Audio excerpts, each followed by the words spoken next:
Hi guys, I'm Peter Harris and this is Ashton's Cars, and thank you very much for choosing to watch our videos. Can I just say before we go any further, if you could please give us a like, share, subscribe, and especially subscribe and hit the notifications. I would be most grateful of that. It helps us run our channel, helps us keep bringing you videos about all sorts of unusual and weird and wonderful stuff that we sell here.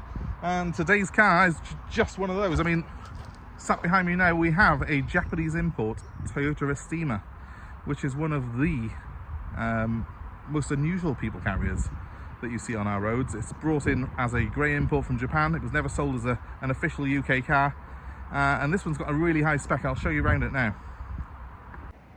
Now, the Estima does look very much like the Toyota Previa of old, and that was brought into the UK as an official import, but the Estima is the more modern version of that, and it didn't come into the UK.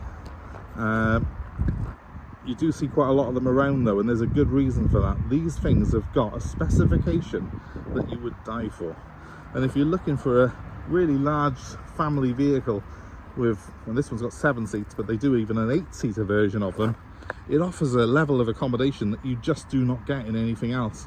And I'll show you around it now to show you exactly what it is you get in the Estima. Hopefully you'll be impressed.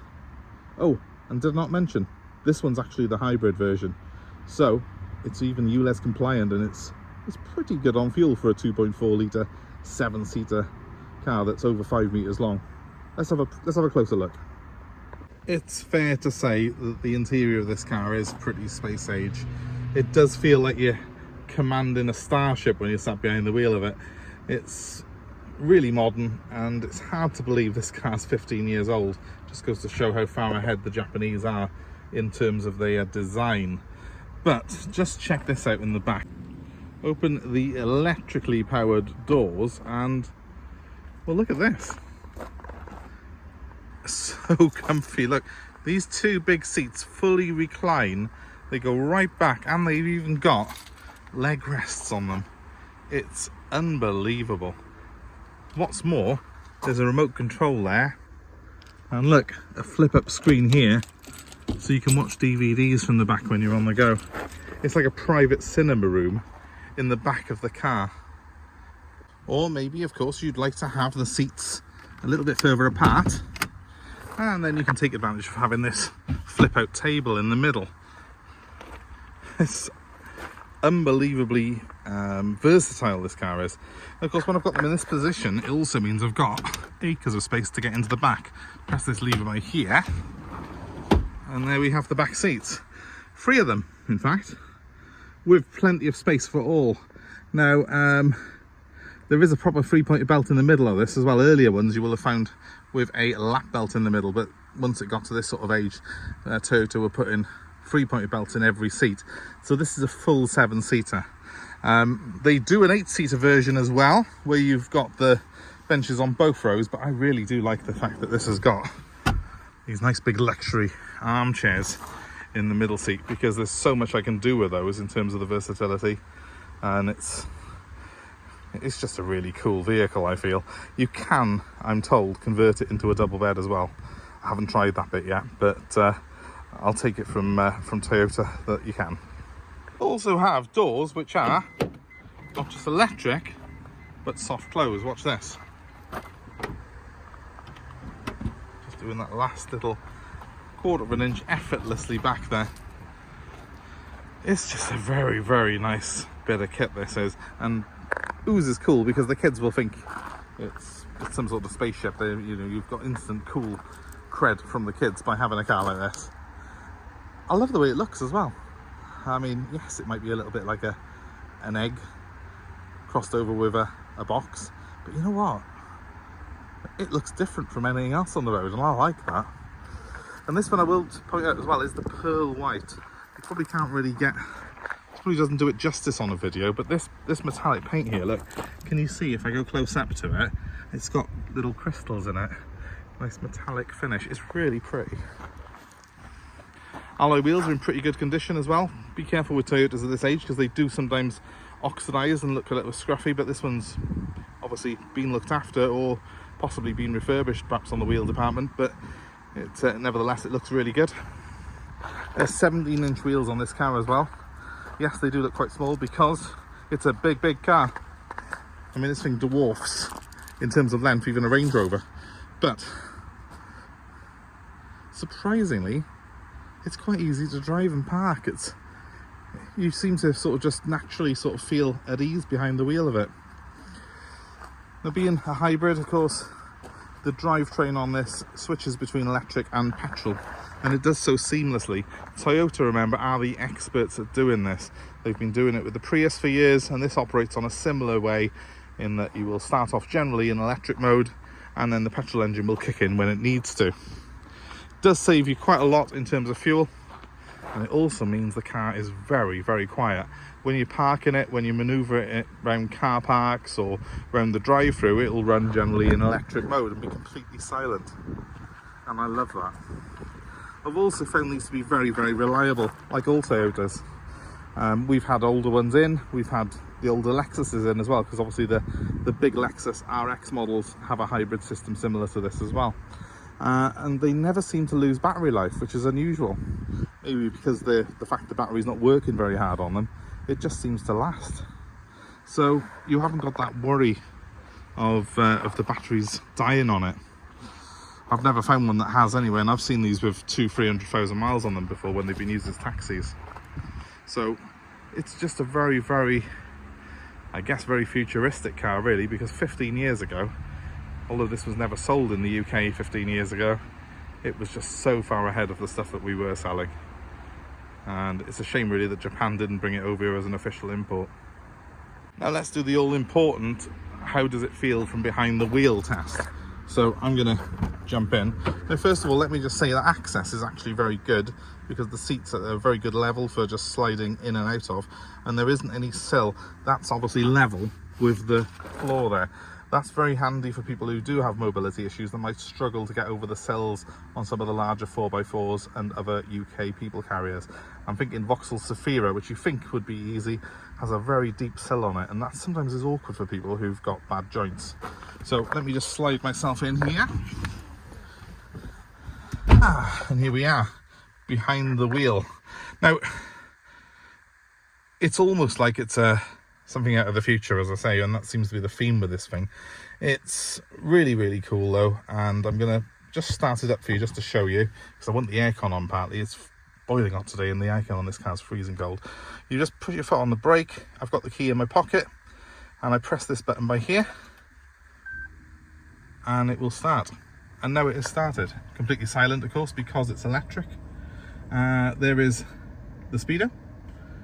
If I push the accelerator now, the petrol engine will kick in and take over, but as it is at the moment, I'm still generating lovely ice cold air conditioning without even using my petrol engine.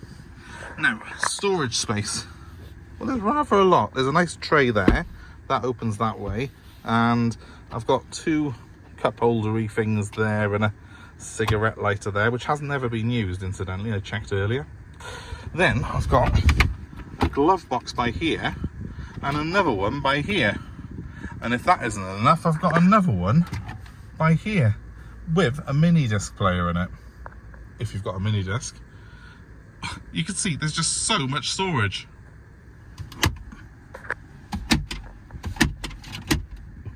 Don't start on me. Right there. Right, pull that back together. A few things that I've got to show you. It's an automatic. It changes just like a conventional auto. Do not be scared of the fact it's a hybrid. Works exactly the same in terms of the shift pattern. It is a CVT auto, which means that when you are driving it, it will technically just have one gear. It'll select the revs according to what power it needs at the time. It works in the same way as a Prius or a Lexus CT200, and even some Audi models which adopt the same sort of gearbox. It works well with hybrid systems. I've got a full EV mode by there. If I press that, it means that I can just drive around without fear of the petrol engine cut in. It will just do full electric all the time. And I've got a snow mode, which will help me in sort of snowy conditions and up the traction control and reduce the throttle response to make it more easy to drive in snow. When you put it into reverse, it makes a nice beeping noise and has a reverse camera, which you probably can't see very well today because it's so bright, but please, that's just the recording equipment. It does of course mean that the car is, like I said earlier, very easy to drive. I've got cruise control, I've got controls here for the stereo system, which works lovely. And even though this car would have originally been in miles per hour, kilometers per hour, it is now in miles per hour. So when it says 20 on there, it is in miles per hour. You can see the little battery symbol and the wheel symbol there. That's actually the power delivery. So if I was to put it into drive now, it would start putting power to the wheels from the battery. If the petrol engine does kick in, then a little petrol engine appears on there and delivers its power. Hey presto, it's just kicked in. So if I put it into drive now, you will see an engine putting the power to the wheels. So it lets you know what it's doing at all times with the powertrain. Fascinating though that is. Oh look, the sun's gone in for a second. You can see my reversing camera now, can't you? Climate control is very, very easy to use. It's very similar to what you get on a lot of Toyota models of this year. Why have I just turned it off? Don't want to be doing that. You've got separate controls for passenger and driver, and we've got further controls in the roof for the back passengers as well. It is lovely and cold in here. This aircon is brilliant, and I've only got it on 19. It goes lower than that. Other things of interest, well, believe it or not, see right down there in the corner there's a little red thing. Well, that is a flare. Standard in Japan, you need to have a flare. I think it's something to do with the MOT test, to let off an emergency signal if you need to. It's rare to find one in the car. It's left in here, and I'm going to leave it in there for the new owner. It's just there as a bit of a fascinating thing, really. And you saw I had electric back doors earlier, which I demonstrated probably quite badly, but there is a switch by here to turn those off if I wish to. I can also press this button. I think that does something to with the air conditioning up to even higher. And I've got power fold mirrors, but they fold in anyway when I lock it, so it's not really a biggie. Oh look, more storage. There's just so much storage. So much storage. The car's got wind deflectors all round on it. Typical of a Japanese car, if I may say so.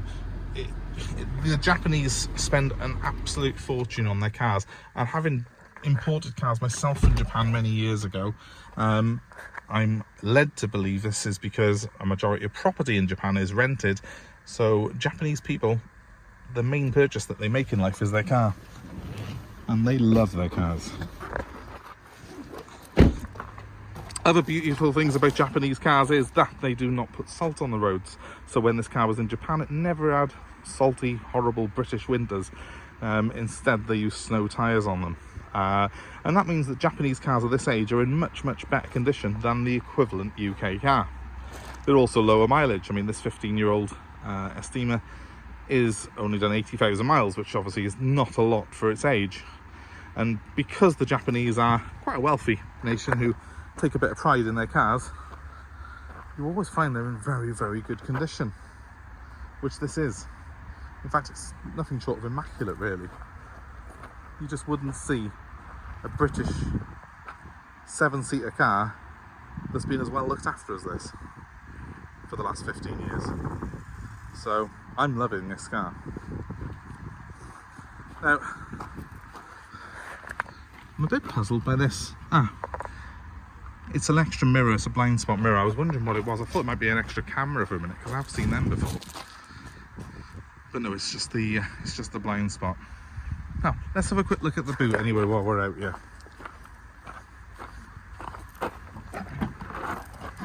Now remember, I've got all 7 seats up at the moment, but I've still got quite a lot of room behind those seats. It's quite surprising, in fact.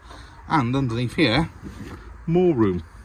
More storage. You see the familiar sort of theme of this car is that there's just more and more and more storage wherever you look.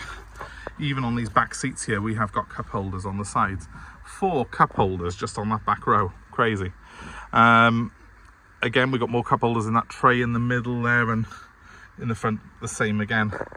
Up in the roof lining there, you will see controls for the heating and ventilation, because you've got separate heating in the back. The vents are based built into the sides there as well, so every row of seats gets airflow to it. On a hot day like today, every single row of seats in this car is kept cool.